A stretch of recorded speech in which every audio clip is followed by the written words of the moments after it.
Fala galera, mais um dia, mais um vídeo. Chegamos hoje ao final da nossa série de vídeos da história do dinheiro, né? Entrelaçando essa história toda, a gente vai falar hoje sobre o Bitcoin, as criptomoedas, as CBDCs e no final eu vou fazer uma, uma relação ali do Bitcoin com aquelas 9 características de dinheiro, que é o vídeo zero, digamos assim, dessa série, né? E aí eu vou conseguir exemplificar para vocês como que funciona bem o Bitcoin enquanto dinheiro. Então vamos lá, o Bitcoin surge lá em 2008, né?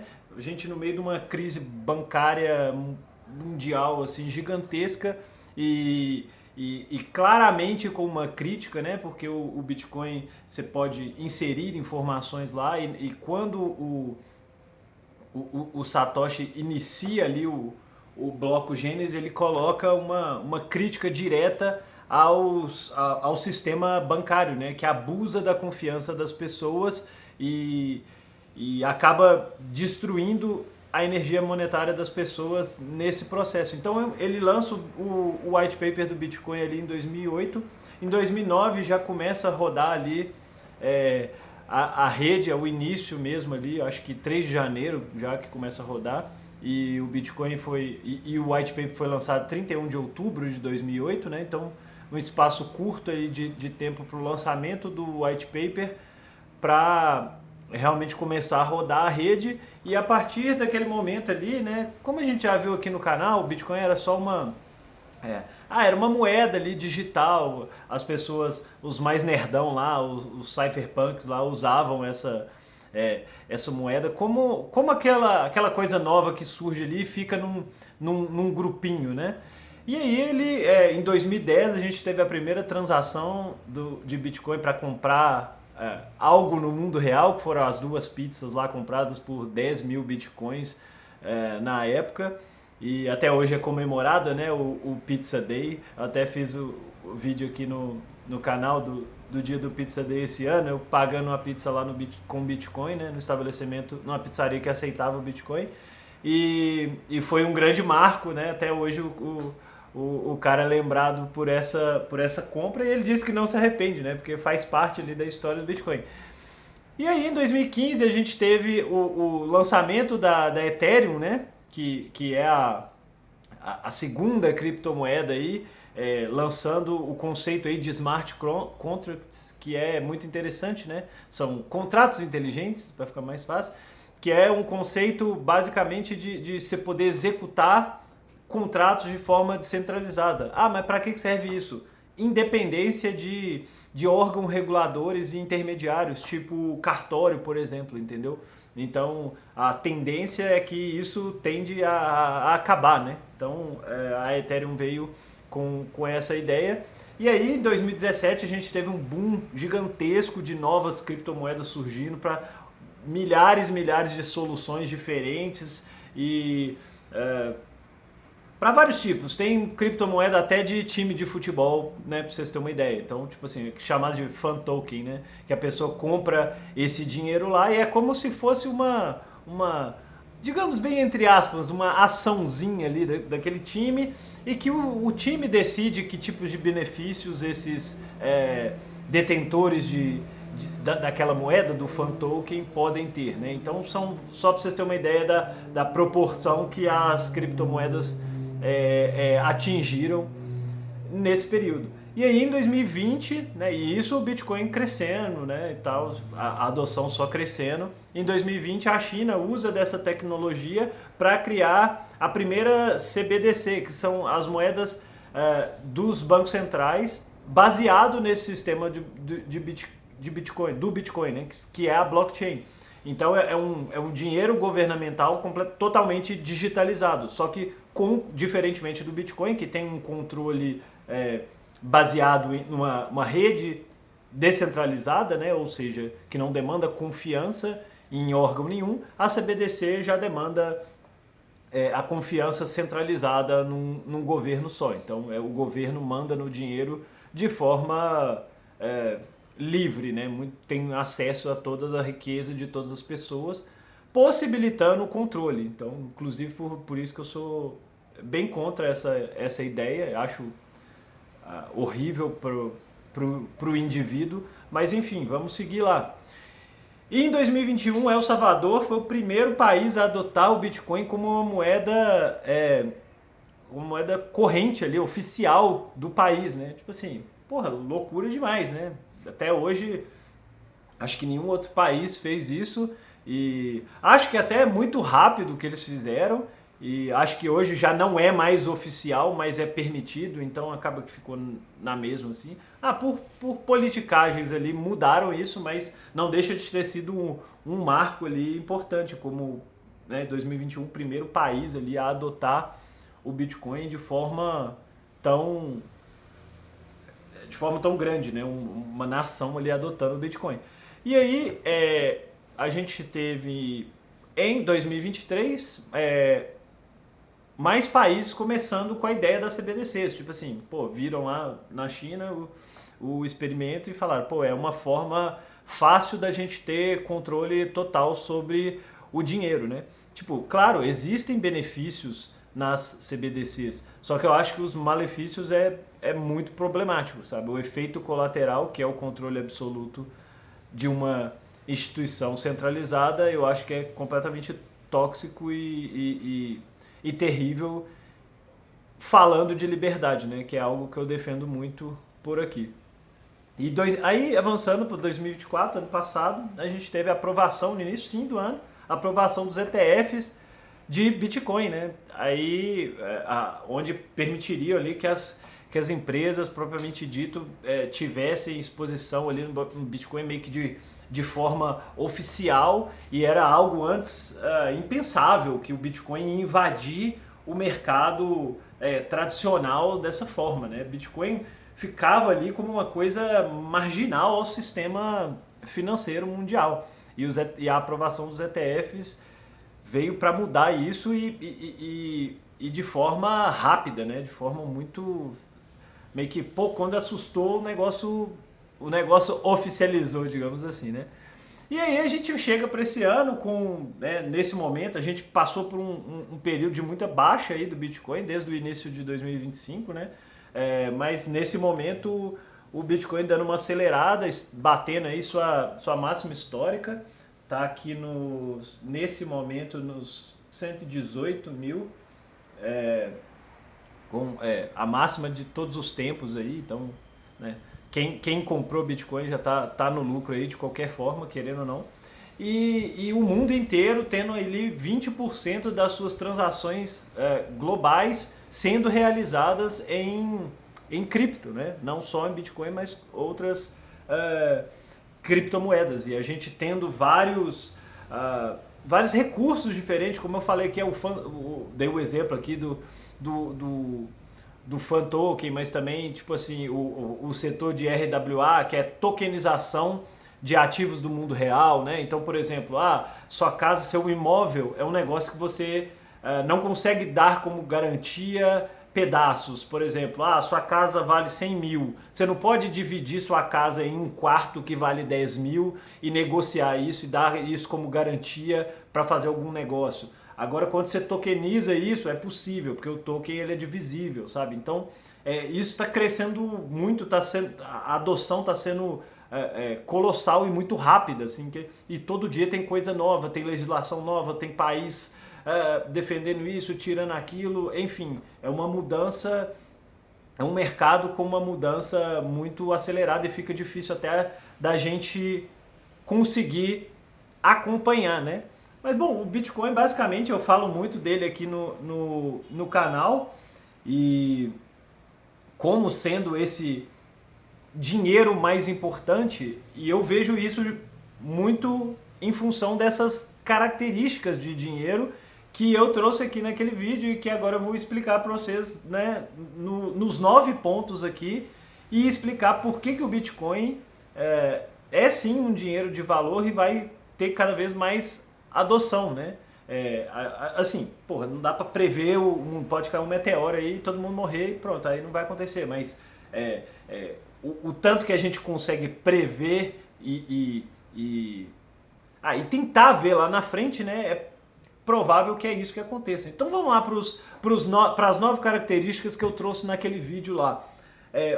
O meio de troca, sim, o Bitcoin é um meio de troca, ele foi muito facilitado e barateado com as soluções de segunda camada, como a Liquid, como a Lightning, e hoje você consegue sim pagar o cafezinho, o chiclete, a bala, o pãozinho ali com o Bitcoin de forma muito prática. Eu inclusive fiz um tutorial para pessoas que querem aceitar Bitcoin no seu negócio e depois eu vou postar aqui no canal também, porque vocês vão entender como é que é simples a utilização. Então é um meio de troca que é uma moeda ainda em ascensão, mas que já funciona muito bem como meio de troca.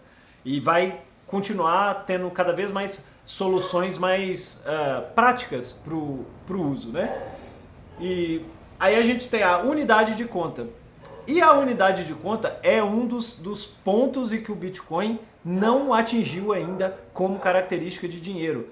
Ah, tá, mas então não presta? Não, não significa isso. Porque a gente teve, durante a história da humanidade, a história do dinheiro, todos esses dinheiros que eu trouxe aqui, eles já passaram por esse processo de, de, de, de não ser unidade de conta justamente por ser uma novidade. Por exemplo, as conchas Kauri lá no início, pô, não tinha direito a noção do que era, então eles meio que selecionavam nas que fossem um pouco maior, as que mais bonita, mas não tinha um senso comum ali da unidade de conta, de qual que valia mais, qual que valia menos, quanto que um produto valia em relação àquele dinheiro ali. E isso não aconteceu só com esses dinheiros meio primitivos, isso aconteceu com o próprio dólar. O dólar demorou aí um tempo ali, uma ou duas décadas, para conseguir se estabelecer com uma unidade de conta. Então pensa só, se você coloca unidade de conta, se você falar o Bitcoin não é unidade de conta porque ele oscila demais. Mas isso aconteceu com todos os dinheiros, entende? É isso que a gente tem que perceber nos registros históricos. Então você está falando, o dólar hoje é uma unidade de conta. Sim, sim, correto. Mas no passado já teve um período que ele não foi, que ele não tinha unidade de conta bem definida. E esse é o ponto principal que você tem que entender, que não ser uma unidade de conta não significa que nunca vai ser. Significa que é um período de adoção, que está em fase de adoção. Reserva de valor, próximo ponto aqui, o terceiro ponto, reserva de valor.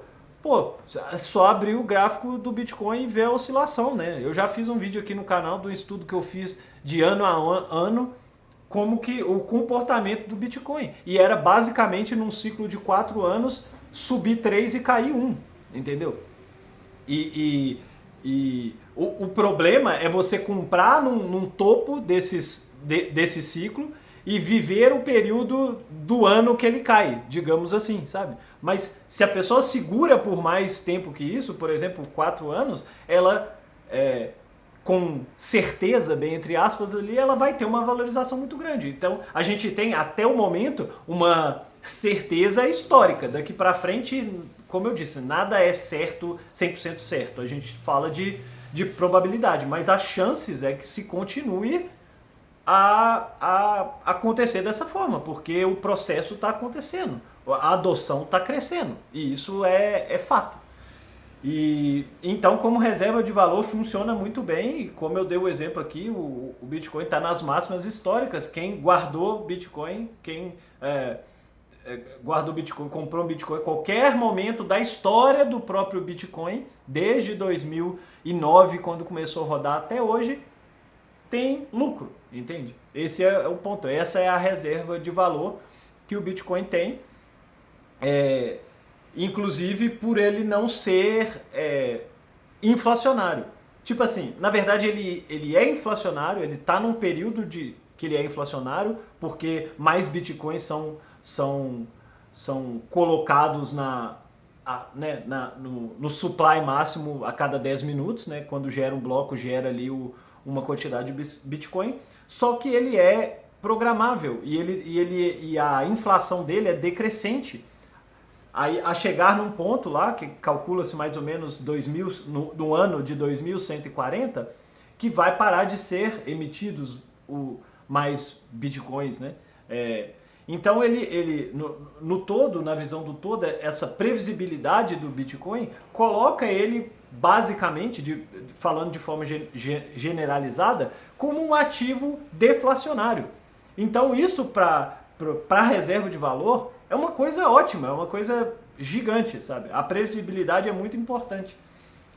E aí a gente vai para convenção social, que é o que? As pessoas entenderem e aceitarem. Só que isso também passa pelo período de adoção. As pessoas têm que começar a aceitar e entender aquilo ali como valor. E como que isso vai acontecer? À medida que mais pessoas entendem o valor do Bitcoin enquanto dinheiro, entendem características de dinheiro, entendem um Bitcoin, e acima de tudo, entende a inconfiscabilidade que o Bitcoin pode ter. Então a tendência é que essa convenção social só cresça como vem crescendo desde o início da história do Bitcoin, né? Portabilidade, que é a praticidade de você movimentar esse dinheiro. Pô, é o dinheiro com a portabilidade mais fácil, mais prática e mais segura já inventado pelo homem. Simplesmente porque é um dinheiro que você pode... É arriscado, mas você pode guardar na sua cabeça. Simplesmente não tem como a pessoa saber, por exemplo, que você tem aquele dinheiro. É diferente do ouro, diferente do banco. Tudo diferente. Ele é muito portátil. Você consegue mudar de um país para o outro sem fazer nada. Você não precisa criar uma conta no banco lá do outro lugar para transferir, para não sei o que. Não. Você tem ali os negócios na sua cabeça, as chaves privadas, a sua carteira ali privada, e pronto, acabou. Não tem conversa. E tipo assim, não, mas é muito arriscado ficar na cabeça. Tá, cara, mas é um caderno que você tem, que você escreve um texto ali e coloca as palavras ali no meio, uma chapa de metal que você tem gravado ali suas palavras. Enfim, tem várias formas e você não precisa carregar efetivamente. Você pode deixar uma aqui, tentar memorizar e chegar lá, você replica essas palavras num papel lá no país que você foi. Enfim, a portabilidade é a melhor portabilidade de dinheiro já inventada na história da humanidade. Próximo aqui, de visibilidade, a capacidade, a possibilidade de dividir esse dinheiro, que também é uma das melhores já criadas na história da humanidade. É muito mais fácil do que você pegar um ouro e derreter, do que você ter que pegar uma moeda, uma nota de 50 e trocar na padaria, porque você consegue fazer isso com a própria existência ali do dinheiro. É como se você pegasse essa nota de 50 e conseguisse rasgar ela em 50 pedacinhos de papel ali e valesse R$1 cada uma, entendeu? É muito mais prático do que o dinheiro físico ali. Claro, hoje isso com o banco fica bem fácil também de você dividir, né? Eletronicamente ali fica muito mais... fácil de dividir, mas é uma evolução ainda maior da questão da divisibilidade. Você tem ali, o Bitcoin tem 8 casas decimais que ele pode se dividir, né? Conhecido aí como satoshis, né? E além disso, a gente está falando da camada principal do Bitcoin, né? Chamada on-chain, a blockchain principal do Bitcoin. Você tem soluções de segunda camada, como a Lightning, por exemplo, que é o lugar ali mais barato para você efetuar realmente compras, receber pagamento e pagar também, enfim, que você pode ainda dividir ainda mais essas casas decimais, sabe? Do ponto seguinte, se um satoshi em algum momento da história ficar valer muito e você precisar comprar uma coisa inferior ali a um satoshi, você poder ter os 1000 satoshis ali, você pode criar essa solução. E é uma rede que se adapta, você consegue, você tem esse manejo ali, se chegar a um ponto que o consenso da rede vê e entender que isso precisa ser mudado, isso pode ser mudado. E pode ser mudado em blockchains separadas e testes serem feitos primeiro para na hora que aplicar no oficial já tá validado, entende? Então é um sistema muito bom e muito seguro para ser utilizado. E ainda tem a divisibilidade já é boa e dá para ser melhor ainda, né? Aí o antepenúltimo ponto aqui é a durabilidade. Pô, isso não tem nem a discussão, né? Tipo assim, um dinheiro ele pode queimar, né? Pode derreter, pode sumir e tal. E o Bitcoin ele está na blockchain, ele está em um sistema que se você roda um nó no computador da sua casa aqui e esse nó destruído, esse computador destruído, pega fogo e destrói tudo, você simplesmente pega e começa a rodar outro nó em outro computador, a rede não vai ser afetada porque está espalhada no planeta inteiro em milhares e milhares de outros computadores. Então se um é destruído, se um é adicionado à rede, não impacta a rede no resultado final. Então é um dinheiro muito durável e muito resistente, né? Do tipo que pode ser restaurado, inclusive, depois da Terra sofrer um cataclisma gigantesco, entende? O penúltimo ponto, a fungibilidade, que é algo muito fácil também, né? Tipo assim, a fungibilidade nas moedas metálicas lá no surgimento. Uma moeda é um pouquinho maior, outra um pouquinho menor, uma tem um pouquinho mais de prata ali que a outra tem menos ouro e tal, para você definir o valor certinho de cada moeda, né? Hoje já se você pegar o dinheiro ali que você usa no seu dia a dia aqui, né,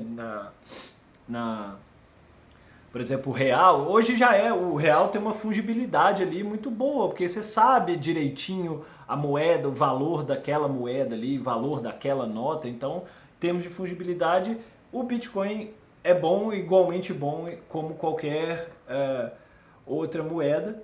E por fim, a escassez, que é o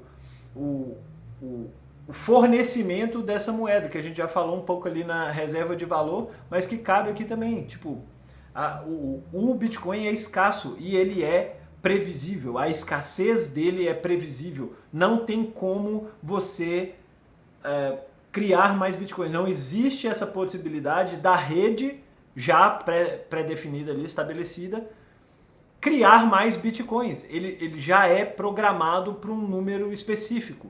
Tipo, o ouro, pode surgir uma nova tecnologia, por exemplo, a tecnologia de reaproveitamento de foguete, que você pode fazer muito mais viagens para o espaço hoje em dia por causa desse reaproveitamento. Se a gente descobre ouro em asteroides, em algum lugar que seja possível, factível, da gente minerar mais ouro de forma mais acelerada e tal, e for economicamente viável, as pessoas vão fazer, então a oferta de ouro aumenta.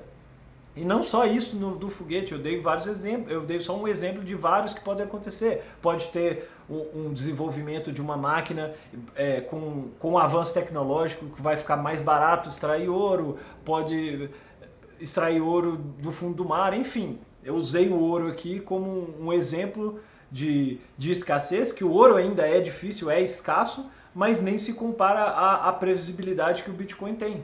Então é isso, galera. Tipo, para fechar aqui, nesse momento o Bitcoin sofre com características de dinheiro que dependem da adoção, que faz parte de um processo de adoção, que todos os outros dinheiros passaram por isso, entendeu? Às vezes décadas, às vezes séculos para se consolidar.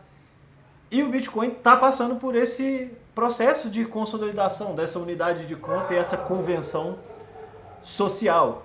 E como eu disse em outro vídeo aí, quem chegar cedo vai usufruir, beber água limpa e não só reservar valor, mas como uma chance de alavancar muito mais o seu patrimônio, né? É isso, galera. Terminamos aqui a nossa série de vídeos aí sobre a história do dinheiro, né? Partindo lá do escambo e terminando aqui hoje e visando o futuro aí, o Bitcoin enquanto dinheiro no nosso mundo. E vamos ver até onde que a gente vai chegar com isso tudo. Espero que tenham gostado aí da série. Se possível, compartilha com alguém que você conhece, que tem interesse nesse tipo de assunto aí também. Também deixa o like aí no vídeo para ajudar na divulgação. Se inscreve aí no canal também, que eu sempre estou trazendo conteúdo aqui para vocês. E é isso, muito obrigado por acompanhar até aqui, né? Espero que tenham gostado e vejo vocês no próximo vídeo. Um abraço, tchau!